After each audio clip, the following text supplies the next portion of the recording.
Hello all. So this is just going to be a short video where I'm going to be talking about a couple things that I think Trump needs to do, considering he's been doing quite a few things recently, but no one has really been talking about.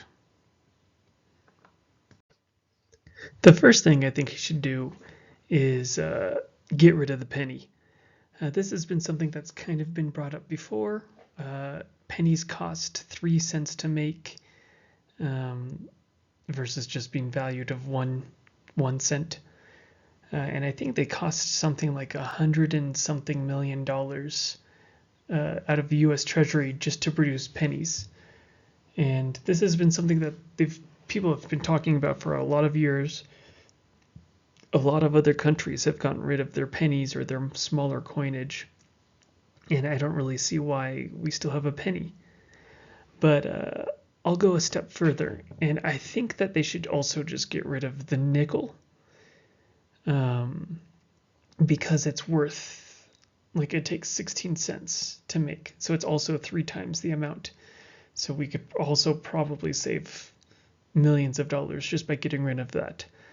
And then beyond that, like, I think because it's Jackson, and I think Trump kind of reveres Jackson, and I don't know. I was also just kind of thinking, like, maybe instead of just getting rid of the nickel, we could just swap it with the dime, because it always kind of rubbed me the wrong way that the dime was smaller than the nickel, because in my mind it should just go like how the sizes of the coins should follow some sort of pattern, but it goes penny, and then the nickel is a decent size. But then the dime is smaller than the nickel, and I never understood that. So I think we should use the dime, however they make the dimes. Just put Jackson's face on the dime. Dimes are now worth 5 cents instead of being worth 10 cents.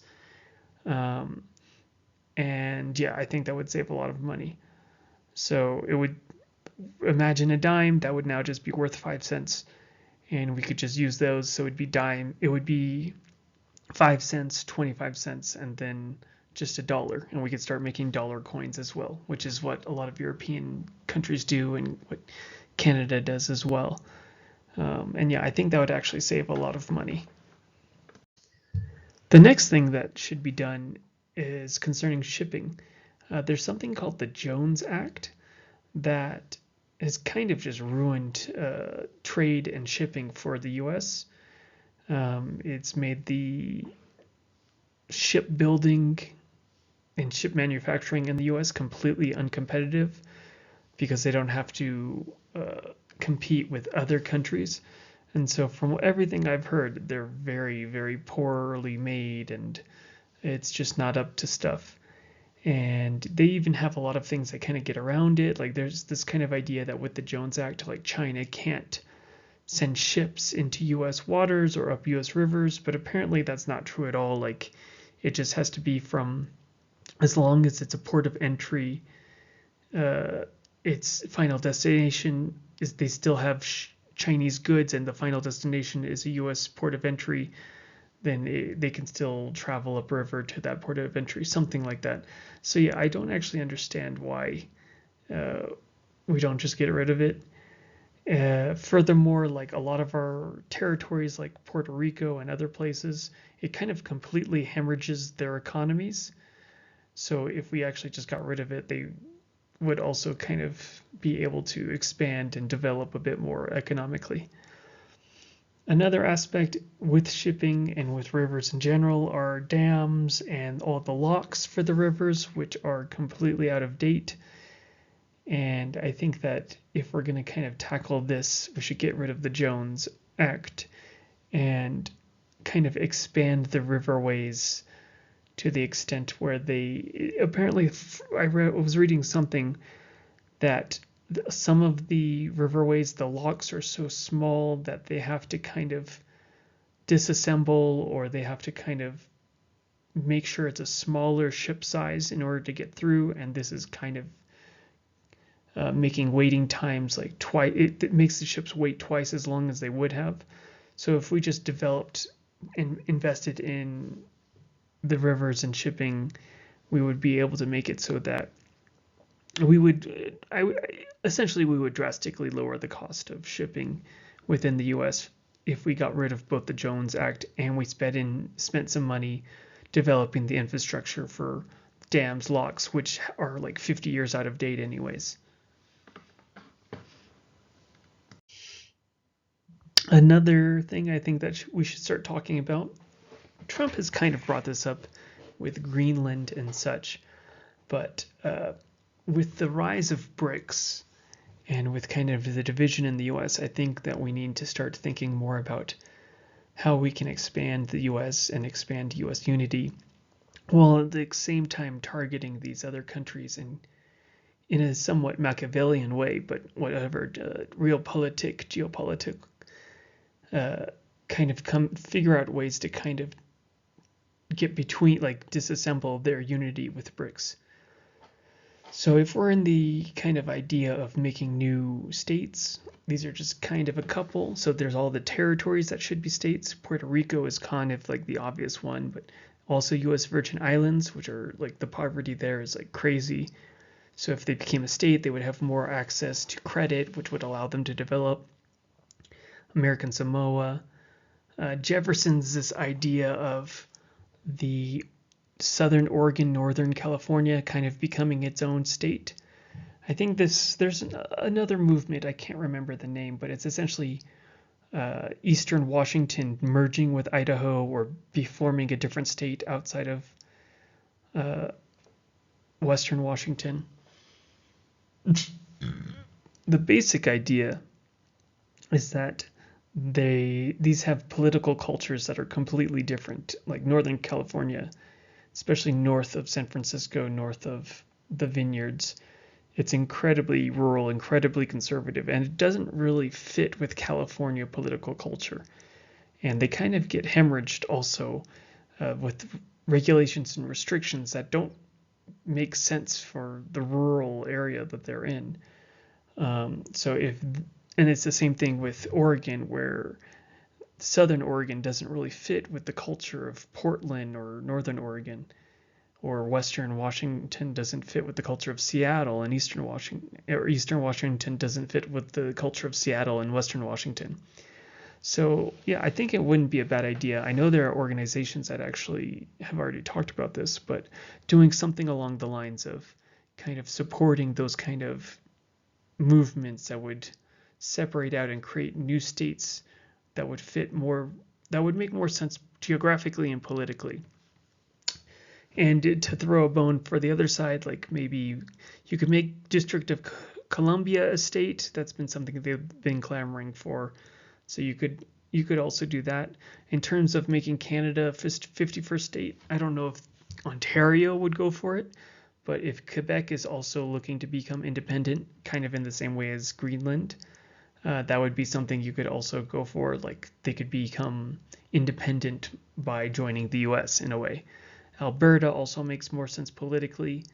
Newfoundland also has a political movement, and there's been talks in history about them joining the US. But all of these they don't necessarily make sense unless the people there want it, and don't necessarily make sense, especially with Quebec. Like that would essentially be just separating Canada, Alberta as well. Newfoundland, it would kind of be just like an eastern version of Alaska. I mean, you could do it, but I don't know to what degree that makes sense. But yeah, these are all options. So Sequoia, Navajo, Indian country, this is kind of the craziest idea I think I've heard, which is essentially making a 51st state, but of all of the reservations, all the tribal reservations of the Native Americans. As it sits right now, tribal reservations, there's kind of this technicality. They're sovereign, but not actually nations. They're not independent. Sovereign, but not independent, which doesn't really make sense. And so they are within states, but they don't have to. They are not within state regulations, but they do have to they do have to respond, or they do have to follow federal regulations, but they don't have any say in the Congress because they're not technically states, so they have no state representatives. So the only thing they have through the federal government is the Bureau of Indian Affairs, which has kind of a checkered past, and I don't know too much about to what degree I think that they have actually helped the tribal reservations. I think it's been kind of hit or miss. But so the basic idea is you would just take one large territory, or you would kind of have them be non-continuous, but have a representative. They would form a state called Indian Country, which is what they refer to as kind of the collection of tribal reservations. They call it Indian Country themselves. So you would just call Indian Country being the state, and it would be non-continuous, which it has happened before. Through history, there's been territories and states that are non-continuous, and you just have them it's essentially just so they have representation within the U.S. federal government, and then they would have more access to loans. And you could choose the top 10 largest tribal reservations, or you could do all of them, or they could have their own kind of Congress that then votes for their representatives and their state senators. Something that could be done, but I think that would kind of do. It would be one way to add a state and also fix kind of some sort of historical wrongings and give them more representation in the federal government, which they still have to follow federal regulations. So that makes sense to me. Greenland, that's kind of in the news. Guyana so that one's kind of interesting. They are a South American country. They just found a lot of oil, but about half of the country is claimed by Venezuela. And so Venezuela has kind of been saber rattling for the past couple of years, especially since they found so much oil. And so, yeah, it's a very small country, only like 800,000 people. And they have a pretty big expat group in the U.S. I think like 300,000 Guyanenses live in the U.S. So it would kind of make sense if they all have a pretty strong connection with the U.S. They're an English-speaking country. They have a lot of oil for whatever that's worth, and it would for sure guarantee them protection from Venezuela in a way that they're, I believe, an overseas territory of Great Britain or the United Kingdom right now. They might be a part of the Commonwealth. I'm not exactly sure. Yeah, I think they're independent, but they're a part of the Commonwealth. But still, there's not really that much of a guarantee. So if they actually joined the U.S. and became a state, it would fit quite well with the population, with connections, and they would also get the guarantees of defense, considering the saber rattlings of Venezuela.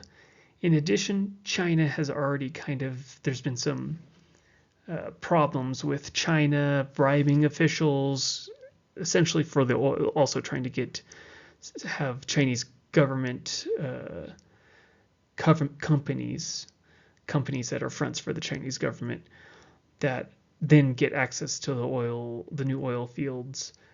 So that would also kind of help negate that aspect. Dominican Republic, this is something that had been kind of brought up in history before, where Dominican Republic actually requested, kind of in the same way as Hawaii and Cuba, to join the United States, and they were actually rejected. Hawaii obviously wasn't, but Cuba was. So yeah, there's not really necessarily a reason for this, except that there's that kind of historical connection. Liberia, kind of the same thing, historical connection. It would be interesting to have a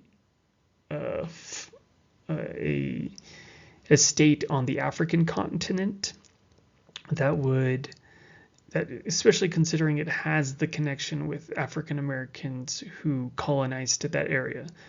For the history of it is essentially it was a colonization effort to repatriate freed slaves back to Africa because of racism, because they didn't want the slaves to the black population to remain in the U.S. But that means that they're English speaking. They have a lot of connections historically to the U.S. And so, yeah, that them becoming a state might actually be interesting to have a foothold in Africa, considering there's lots of kind of a new struggle for Africa between Russia, China, US, and European powers. Another aspect is the Philippines. This was also considered in history.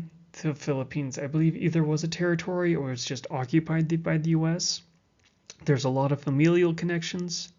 Obviously, probably unlikely, especially considering that the Filipinos are pretty proud of being Filipino and having their own country. But it depends on if you made it kind of worth it. It might be, like financially, you never know. I believe there was kind of a movement only like 5 years ago, kind of talking about them joining the U.S. or being open to it. And then parts of Mexico, obviously the most unlikely, but if there's a problem with the northern border, if you start taking some of those northern Mexican states, that border becomes smaller and smaller and more easily to manage. In particular, California, if you just kind of extend it down to Baja California, you would then have the Sea of Cortez, which would then give better access to water if you wanted to do desalination plants. There's a couple of rivers that feed into it as well that would give you access to, and it's a lot of more cheap land that's underutilized. Sonora, Chihuahua as well, and then all the way as low as Sinaloa, which if it became a state, then you could actually do something about all the cartel violence. So it doesn't actually make sense to just invade Mexico and defeat the cartels and then return back to the US, because then just other cartels would take its place. But if there was some sort of agreement where the US got it, again, very unlikely, but that would be a benefit, I think, to the US. And then in terms of BRICS, ways to kind of help disintegrate it is finding kind of the members of it that you can either not necessarily destabilize,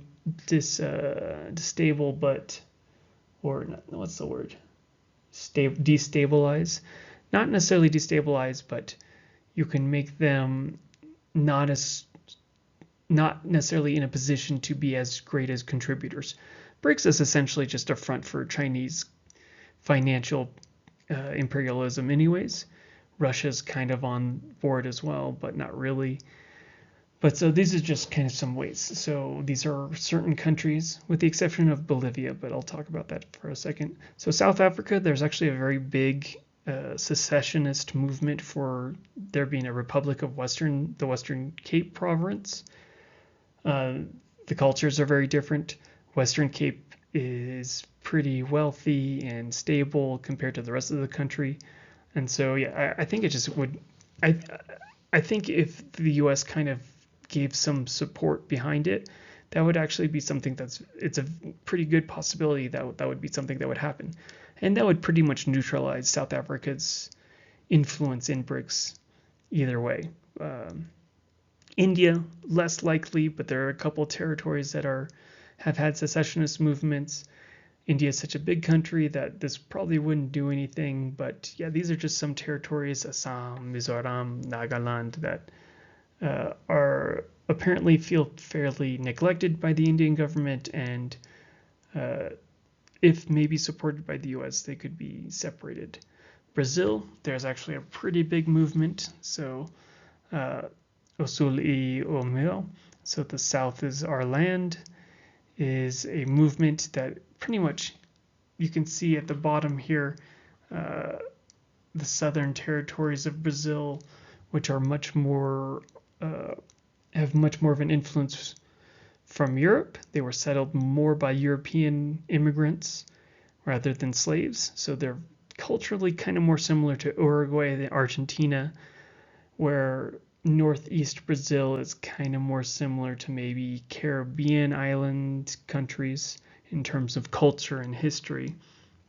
And so there's this big movement where they feel neglected by the federal government, and they don't feel culturally unified with the Northeast, and so they kind of want their own separation. So I think that would also be something that likely could be something that would happen.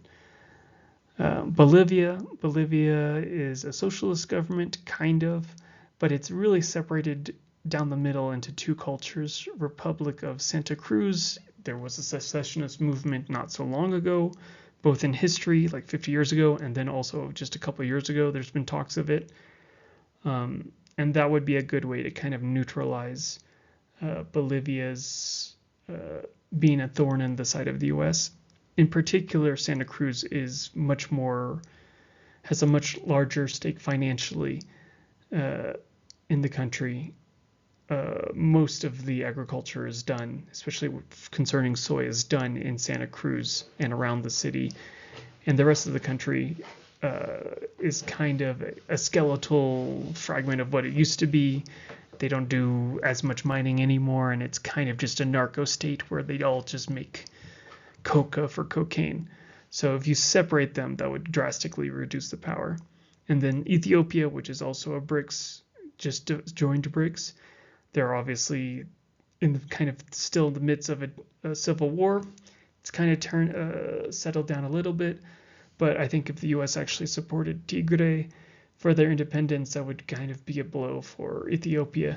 If nothing else, it could be used as a leverage to get them to either leave BRICS, and any of these can. They could just be forms of leverage if used properly to get these countries to stop associating with BRICS and get back on the U.S. side against China, essentially. So the next thing I wanted to kind of talk about is just federal land. Federal land owns a lot. The federal government owns a lot of land. And I don't really think it makes sense. Up to almost 90% of Nevada is owned by the federal government. And if we're kind of trying to the idea of making government more efficient, there's not really a need for the government to own all those land. If they want to have national parks, my idea would be, this is not my idea, this is something I read. I can't remember the scholar who brought it up. But no longer make it the obligation of the federal government to maintain these parks, but just transfer them over to some Indian tribe and have them be, if they're wanting more land, then just make it so they are in charge of the land. So however much land these national parks incorporate, but make certain agreements so that they cannot develop it. It has to remain a national park, but they run in management and they get all the profits for entry and things like that. I think that would be a good way to kind of build bridges with the Indian communities in the U.S. By giving them more territorial land, which a lot of the tribes are still asking for, and kind of decreasing the ownership of land of the federal government, which the federal government should not be owning so much land anyways. The other aspect is and that would be primarily all those, in the second map, all the Forest Service areas. And National Park Service areas.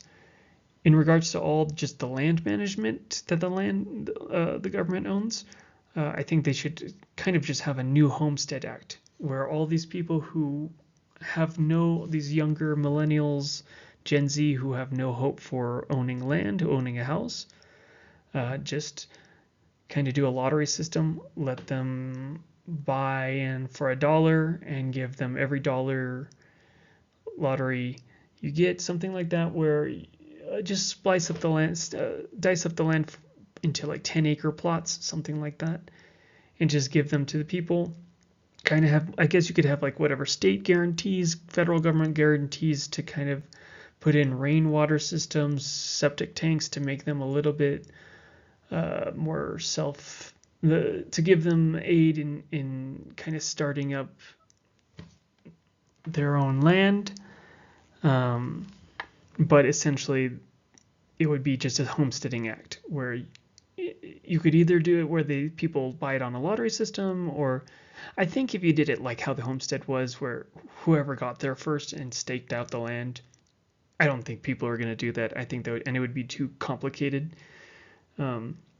But yeah, maybe like a lottery system where you would buy 10 acres. The government provides some way for you to collect water, septic system. The government maybe gives some money, a little bit of money for materials, or like a skeletal structure for the land. But for the most part, you're building your own house, you're living off your own land.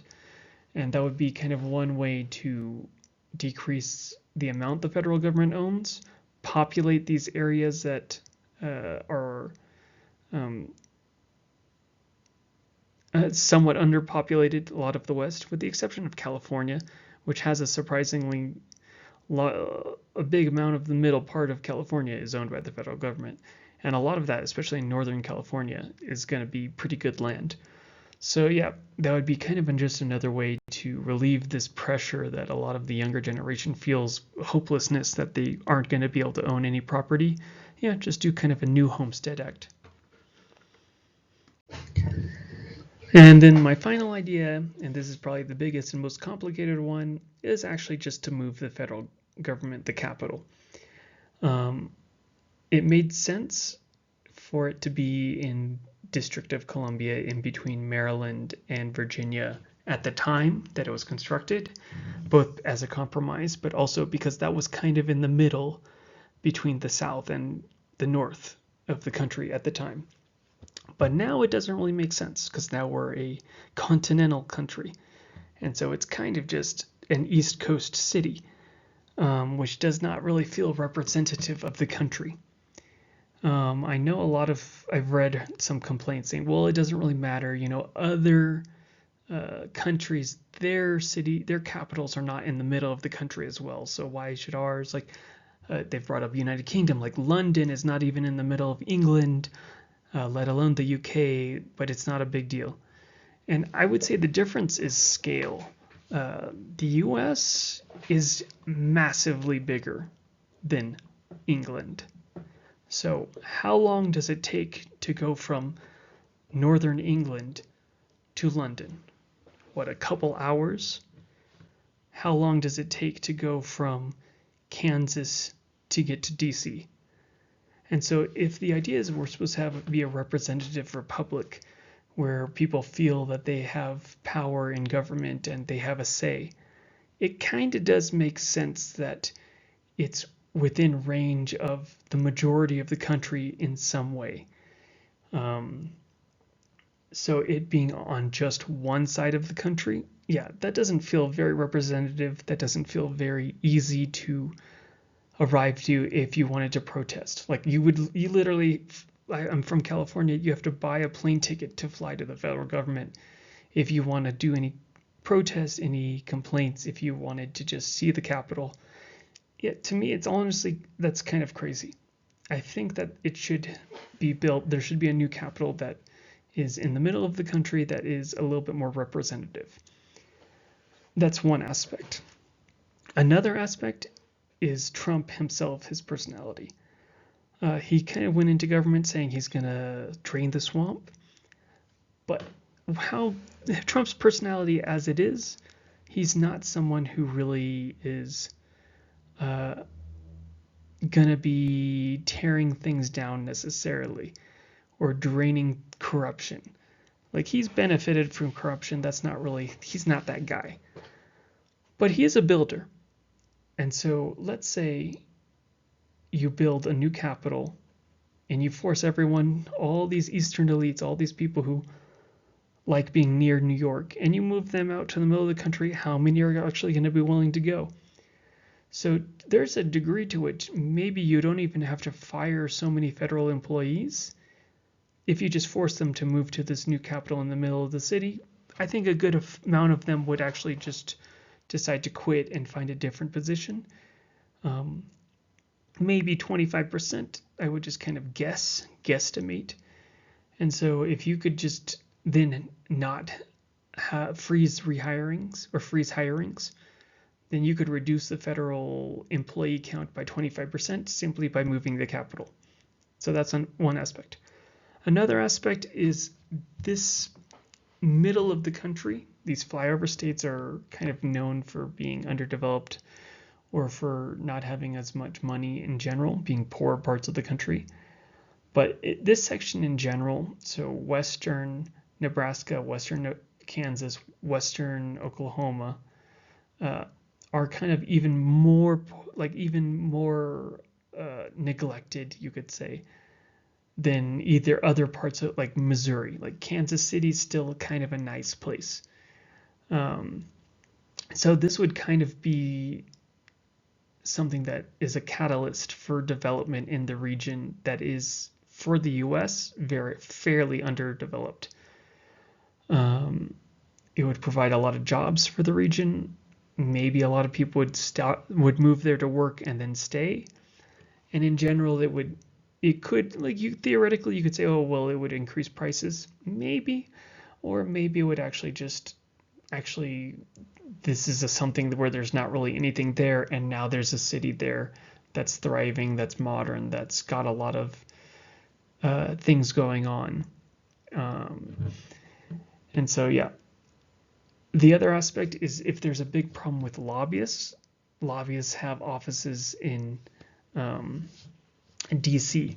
So if you move them, they would also have to move their offices. So not all of them would be able to immediately.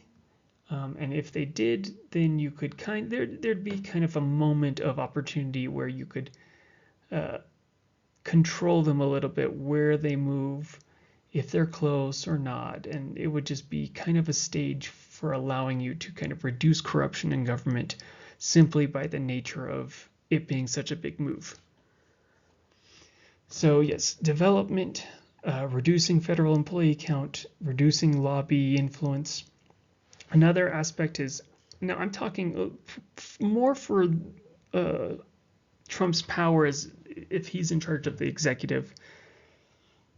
It's possible he would only be able to move the executive branch. But ideally, he would also be able to build a new Congress Hall. So if you do that, then you would be able to increase, like, we're super underrepresented in terms of the population. I think by like, it should be double what it is. Let's say maybe you don't need that many, but it would be good to actually have a building big enough to manage that if you wanted to go that route. Additionally, there's a big complaint amongst a lot of congressmen that DC is too expensive. They have to rent their apartments, and so they don't actually make as much money as everyone says because they spend so much just living in DC. Some of them even kind of practically living in dorms with other representatives. So I think a good idea would be in this new capital actually just having housing or offices for all the new members, all the representatives and all the senators for Congress. Maybe for representatives, you could actually just have dorms or have kind of shared apartments.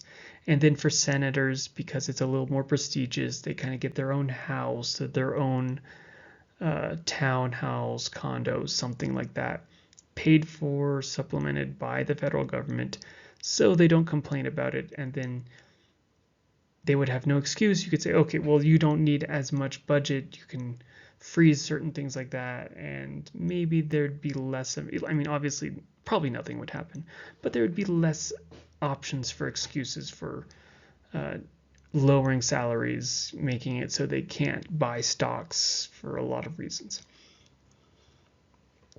In terms of Trump, if Trump is a builder, which is what he is, this is also the perfect project for him.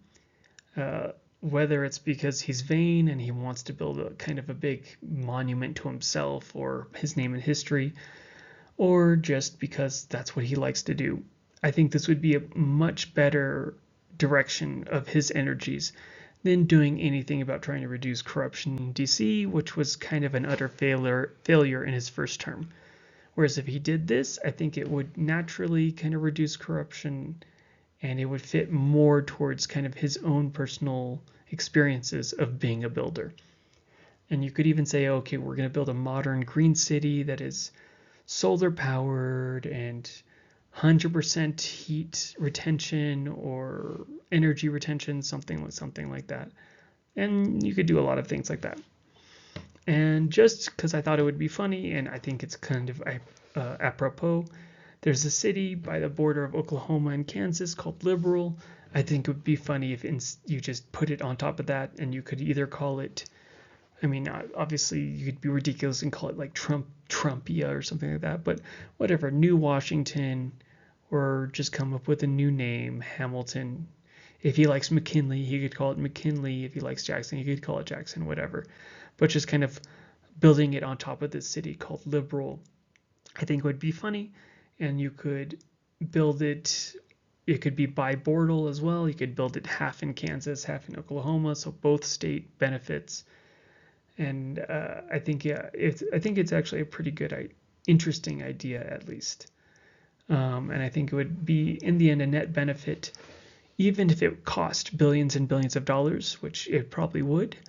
You could then sell so much of the federal buildings and properties in DC. You could probably sell so many of them that it would not necessarily, I don't think it would probably like counterbalance the entire building project, but it would probably put a good dent in it.